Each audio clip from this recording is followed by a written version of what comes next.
The Asics Novablast 5 versus the Nike Pegasus Plus. Two shoes that I didn't initially think compared with one another, but the more I ran in both, the more I realized a lot of runners are likely trying to decide which one is right for them.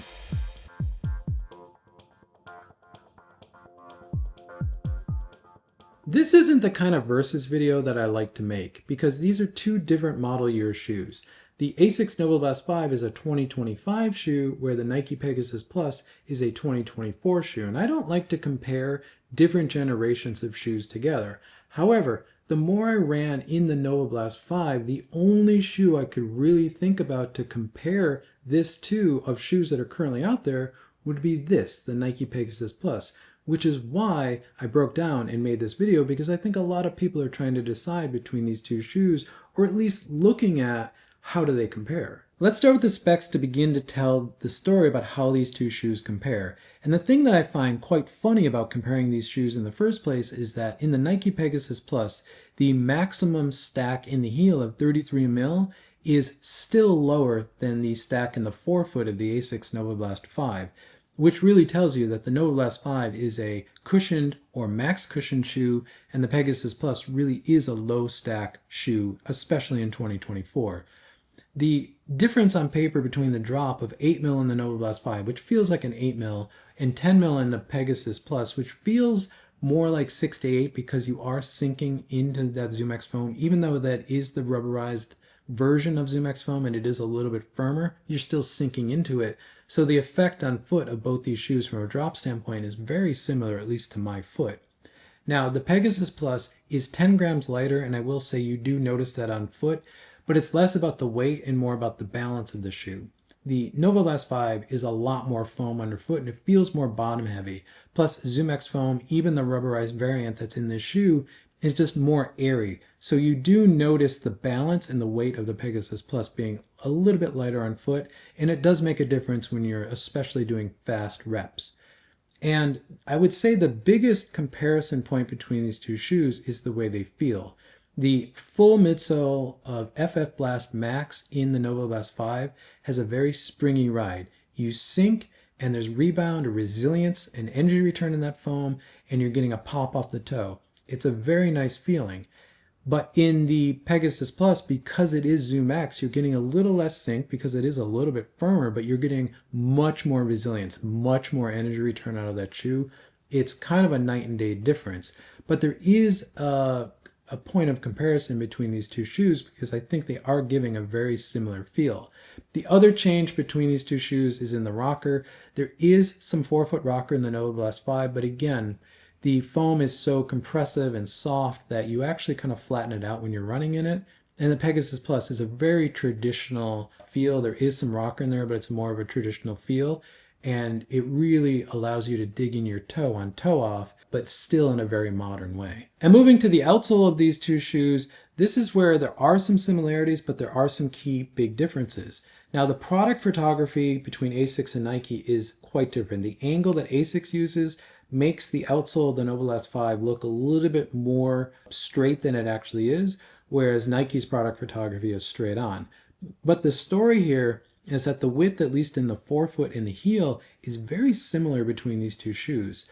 The waist of the Pegasus Plus is obviously a little bit narrower, but because the widest point of the Pegasus Plus is really behind the ball of the foot, it's not really something you're going to notice. The Pegasus Plus feels and runs very planted, and it feels a little bit wider than it actually is. It's quite a stable ride. Where the widest point in the Novablast 5 is actually right under the ball of the foot, so it makes the ride of that a little bit different. But the net effect of the design of these two shoes is that they do put you up on your toe and they reward a really good clean foot strike no matter where you're landing, but that roll and the pop off the toe is very dynamic in both of these. They just get there in very different ways. And lastly, the rubber coverage between these two shoes is, as you can see, quite a bit different. Now, I actually really like the outsole on the Novablast 5. I think the rubber pattern on that, I think the way Asics has redesigned it, I think is quite good. I actually really like the Ahar Low compound on this shoe. I think the Novablast 5 outsole is probably the best one we've seen on a Novablast to date. The one criticism I really have of the Pegasus Plus is the outsole, I think, just could be better. It does the job, it has decent grip. I just think there could be a little bit more done to it to make it a little bit better. But again, both these shoes have a lot of rubber coverage and they have a lot of grip, and they'll do very well for all the types of running that you would need them to do. Moving to the upper and fit of these two shoes, there are some very vast differences, just like the midsole in the uppers of these two shoes, but the net effect on foot is actually quite similar. In the Asics Novablast 5, we have a technical mesh upper, which is very conforming to the foot. It's very light, it drapes on the foot very lightly, and it is very loose in the forefoot, which gives this shoe the impression that there's a lot more room in the forefoot than there actually is. I wouldn't call this a wide fit, but I think it's an accommodating fit. And I think if you have a high volume foot that's on the wider side, this is going to be a good fit for you. If you have a narrow foot that's low volume, this may be problematic for you. Now, in the Nike Pegasus Plus, we have a full fly knit upper, and this is real fly knit. This is like old school Nike fly knit from maybe 10 years ago, and it's actually quite nice. And overall, I think it's a wide forefoot, though for a Nike, you're never really going to truly have a wide forefoot, but again, this is pretty wide for a Nike, and you have ample room up here. The big difference in the fit of this shoe over the Novablast 5, and you can see it when I point it out like this, is that this is a much pointier shoe. The toe box taper on both the lateral and medial side of the Pegasus Plus is rather extreme, which creates a point right on that racing stripe. So there's just always going to be a little bit more room in the toe of the Peg Plus than there is in the Asics Novablast 5. However, these are both US men's size 9. They're both true to size for me, and I wouldn't change the size, go up half a size or down half a size in either shoe. The eyelet chain and the midfoot lockdown in both these shoes I think is really good. Again, I've said this a few times, but I think the Novablast 5 is still a little fussy, though it does a good job as far as the eyelet chain. This is a much simpler eyelet chain, and I think it works much better.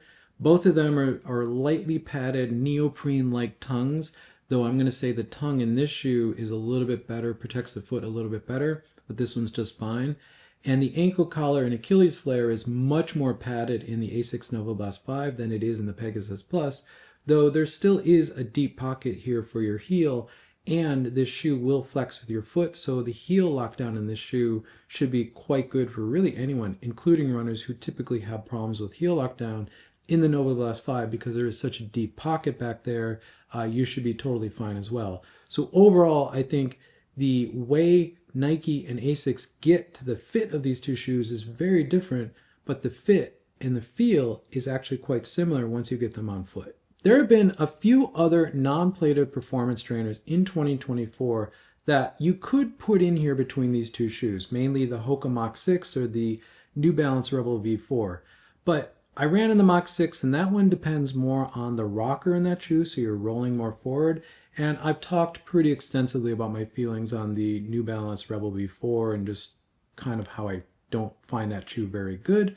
So that's why I'm comparing these two shoes specifically, because the spring and the pop off the toe that you're getting from the combination of the foam and the trampoline effect in this shoe is giving you something similar to the Nike Pegasus Plus. But for those runners that are concerned that the Pegasus Plus is just too low stack, and I get that not every runner wants to be running in a 23 mil 4-foot shoe. I love that. I want that ground feel. I want to be able to run in a very low stack shoe.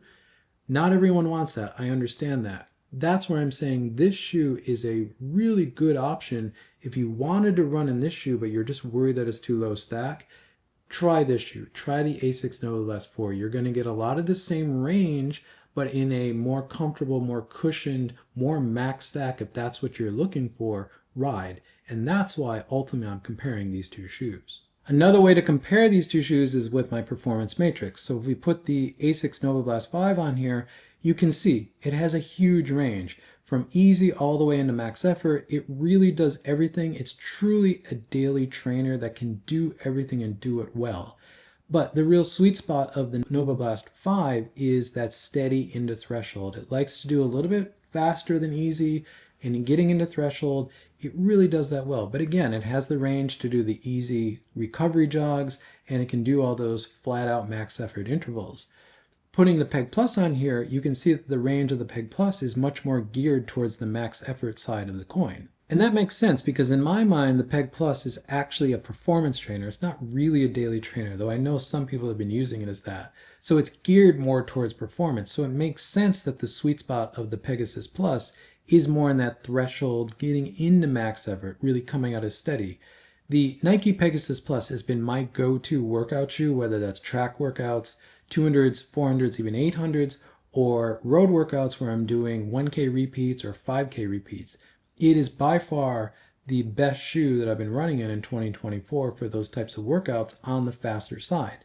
But I could easily do those in the Novablast 5 now, and it's really interesting how well these two shoes overlap, though I will say the top end of the Nike Pegasus Plus is much higher. So I bet you want a verdict now. Which one of these am I going to pick? Well, I'm not going to pick because, again, these are two different generations. 2025 shoe, 2024 shoe.